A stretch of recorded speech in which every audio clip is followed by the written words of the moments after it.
eta Burdiñolako YouTube kanalean irudia zuzenean ikusteko aukera emango da egun guztian zehar. Kaixo, Bergarako udalettik aurten be ilusio handiz aurkeztera gatoz, Bergara hiria emakumezkoen hokei ekitaldi hau. Uztailaren 4an eta 5ean antolatuko da, aurretik esan bezala, eta hokeia eta emakumezkoen kirola erregunean jartzen dugu. Ekimen honen bitartez emakumezkoen hokeia sustatu nahi da, eta kirol honek daukan balioak ezagutarazten nahi dira.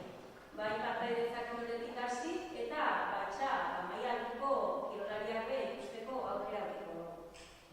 Emakumeak kirolean ikusgarri egitea eta emakumeen kirola ikustaraztea daukagu helburu eta baita parte hartzea bera. Bi helburu nagusi honek izango die ardatza. Bergaratik argare halako ekimenak hemen hartziaz, halako ekimenak hemen antolatziaz, eta gure herrixan beti konpromisoz aritu gara kirolarekin, eta onduan be, emakumeen kirola lehenengo lerrora ekarriko dugu.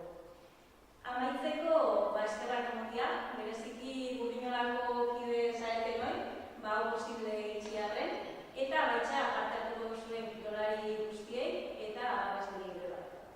Eta beste barik, herritxarrei animatzia, Bergarai eta kirolegira gerturatzera, aukera paregabeak